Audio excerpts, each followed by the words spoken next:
a beautiful day. I'm gonna get out of the house. So anyway, Gaijin 1200. Thanks for showing up. I'm going for a little putt out in the country. And my topic today is something I've been working on for, yeah, let you go, no problem. It's something I've been working on for about a week, and it has to do with being a responsible rider. I see all these videos for you know, learning how to ride a bike the first time, and how to you know, start, stop, brake, corner. But to be honest with you, I haven't seen any of them. And not that they don't exist, but I haven't seen anything specifically for the kind of responsibility you're taking on as a motorcycle rider. So I want to talk a little bit about that today. You know, I'm not going to bullshit anybody into thinking that I'm some sort of a frickin' safety whatever guy. You got to live your life, do what you want to do. But one comment I've made many times, and I'm going to make right here now, a very strong opinion that I have, not that anybody needs to give a shit, but you can't, if you're going to ride a motorcycle, you got to be thick-skinned, and that's just the bottom line. And you have to have a certain amount of maturity and patience, and that's just the way it is, like it or not. You can buy all the best gear in the world. Go ahead. If you're a complete testosterone-driven idiot that's trying to impress your friends by getting a bike, you're getting it for the wrong reasons. Just plain and simple. And if you're overly sensitive about the way other people drive, you're just way too oversensitive to be riding a motorcycle. Go ahead. So that's the bottom line. That it's not pretty. It's not what a lot of people want to hear, but it's the frickin' truth. You know, somebody comes in your lane, you're gonna have to get over it. There's no way you're gonna be able to push that car back out of your lane or teach that guy a lesson. You know, you're not on the road to teach people lessons. You know, hopefully we're on the road to enjoy our time on it, and you know, live our lives and do what we want to do, and leave other people to their bad decisions or good decisions as they may be. If you haven't noticed, I'm not particularly politically correct. I don't really care about stuff like that. It doesn't interest me. I'm just saying what's on my mind, so take it or leave it. Doesn't really matter. So, hey, it's the movie house. That's our new movie theater. We had yeah, okay, respect your elders. You know, if they're going to drive funny, if you're going to drive in the same world they're driving in, you might as well just get over it now. So, be done with it. So.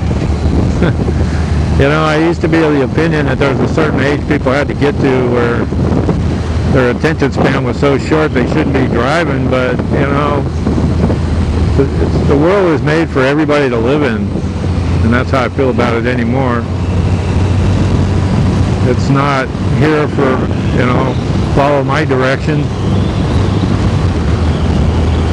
And, so it's easier to be patient than it is to be controlling, really. That's kind of the bottom line, but The decisions you make are your own, for good or ill. So you have to take responsibility for that. If you're going to go doing wheelies out, if you're going to be doing wheelies, then you need to accept the responsibility that you made a decision to do it. If you're wrecked, you can't go around blaming everybody else. The squirrel got in the way. That car shouldn't have been so close, whatever. You need to be responsible. There's a lot to it. Riding a motorcycle is a simple thing, but it's like anything else. When you're first learning it, there's all kinds of stuff, new information. And I did an analogy once of to skydiving.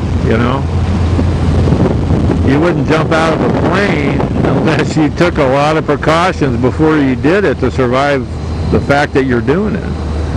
There's a lot of preparation that goes into skydiving. And hey, there's Grandma again. And there's a lot of preparation goes into it. You don't just go up to a plane and go pay the guy $50 to take you to 20,000 feet. You go to ground school first, learn about the chute, you learn about the equipment, you got to pack the chute, not probably you, but somebody who knows what they're doing. And you got to wonder too, the first guy that ever parachuted, how the hell did he know what he was doing? Maybe it took 15 or 16 people bouncing off the planet in order to get it right. I don't know, that's just shit my mind thinks of. Anyway, it's not like you just, hand the pilot some money. You got to get a plane. The plane's got to be worth something. Got to be in good shape. You got to find somebody to teach you how to jump out of a plane safely. Everything around jumping out of a plane, except for the actual act of jumping out of the plane, is all about surviving the encounter. Every bit of it. But, hey, that was a snotty little wave. Them Harley guys. Yeah, I go pull him over and tell him he's going to be on YouTube. Anyway, everything around doing things that we do as human beings that are dangerous is all about surviving the encounter. Bungee jumping's the same way. Yeah, come on over. That's all right. I got you. See, you got to pay attention.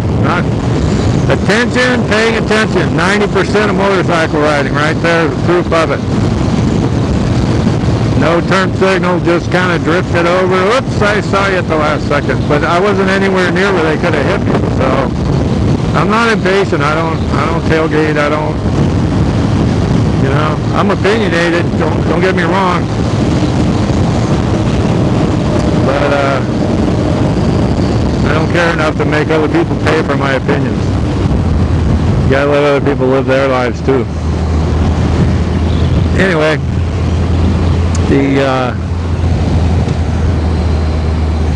so those are my thoughts on the situation. You gotta be thick-skinned. You need to get over yourself enough to adapt to whatever surroundings you have.